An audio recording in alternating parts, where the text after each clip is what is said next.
মালয়েশিয়ায় কর্মী পাঠানোর ক্ষেত্রে বাংলাদেশের রিক্রুটিং এজেন্সিগুলোর জন্য নতুন সুযোগ তৈরি হচ্ছে। তবে এর আগে মানতে হবে 10টি নতুন শর্ত। 28 অক্টোবর মালয়েশিয়া থেকে বাংলাদেশ সরকারের কাছে 10টি শর্ত দিয়ে এই চিঠি দিয়েছে।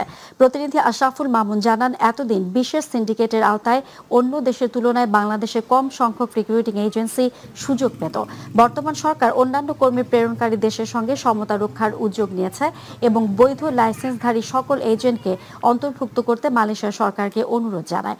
গত 21 ও 22 মে ঢাকায় অনুষ্ঠিত বাংলাদেশ মালয়েশিয়া তৃতীয় জয়েন্ট ওয়ার্কিং গ্রুপের বৈঠকে বিস্তারিত আলোচনার পর মালয়েশিয়ার পক্ষ বেসরকারি রিক্রুটিং এজেন্ট নির্বাচনের মানদণ্ড নির্ধারণের প্রতিশ্রুতি দেয়।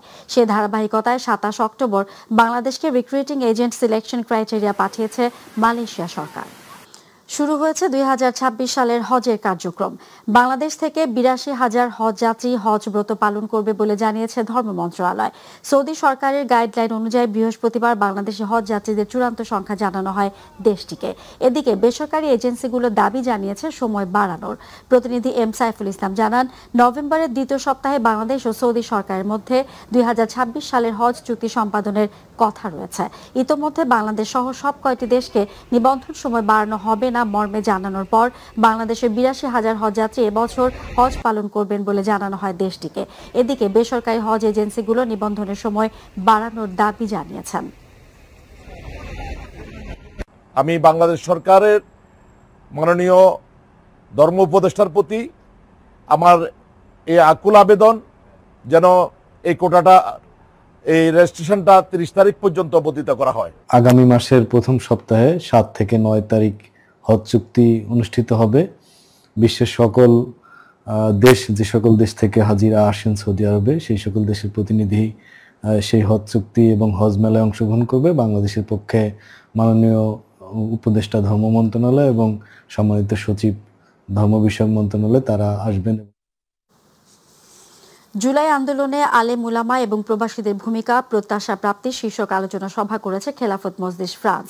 প্রতিনিধি বাদল পাল জানান, প্যারিসের একটি রেস্টুরেন্টে আয়োজিত অনুষ্ঠানে সভাপতিত্ব করেন সংগঠনের সভাপতি মাওলানা সেলিম উদ্দিন, সাধারণ সম্পাদক নজরুল ইসলাম এবং সহ সাধারণ সম্পাদক এম কাউসার উদ্দিনের যৌথ সঞ্চালনায় অনুষ্ঠানে প্রধান অতিথির বক্তব্য রাখেন বাংলাদেশ খেলাফত মজলিসের কেন্দ্রীয় নায়েবে আমির অধ্যাপক মাওলানা আব্দুল কাদের সালেহ।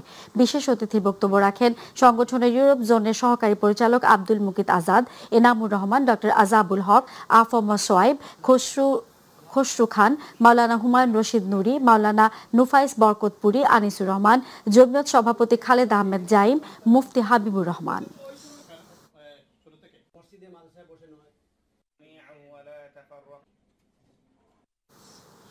সৌদি আরব রিয়াদ হারা থেকে ছিনতাই এবং অপহরণকারী দল কালামিয়া গ্রুপের অনুসারী 5 জনকে গ্রেফতার করেছে রিয়াদ পুলিশ। প্রতিনিধি আব্দুল হালিম নাহিন জানান, মাই টিভিতে আসা বেশ কিছু ভিডিও ফুটেজে দেখা যায় এরা প্রকাশ্যে ছিনতাই, অপহরণ এবং ডাকাতি করত।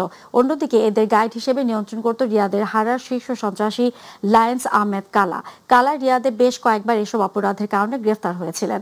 সম্প্রতি রিয়াদে এসব অপরাধ রোধে অভিযান পরিচালনা চলমান থাকায় কালা দেশে পালিয়ে যান। কালা এবং তার গ্রুপের বিরুদ্ধে অপহরণ, ছিনতাই, চাঁদাবাজি, মাদক, নারী গৃহকর্মী দিয়ে অনৈতিক কাজে বাধ্য করার একাধিক অভিযোগ রয়েছে। কালামিয়ার দেশের বাড়ি সিলেট সদর 1 নং জালালাবাদ ইউনিয়নের 7 নং ওয়ার্ড রায়ের গাঁও গ্রাম। রিয়াদে তার বিরুদ্ধে একাধিক মামলা রয়েছে।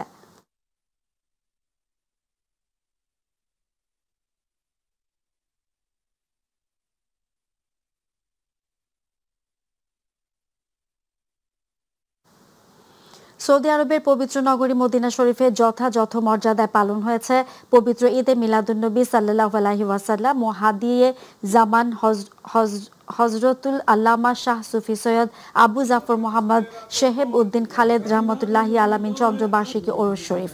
প্রতিনিধি আব্দুল্লাল মামুন জানান, মদিনার একটি কনফারেন্স হলে আয়োজিত অনুষ্ঠানে প্রধান অতিথি ছিলেন চট্টগ্রাম অহলা দরবার শরীফের সাজ্জাদ দানশীন শাহ সুফি সৈয়দ আবরার ইবনে শেহাব আল কাদেরি আল চিশতি। এতে সভাপতিত্ব করেন মোহাম্মদ আনোয়ারুল ইসলাম।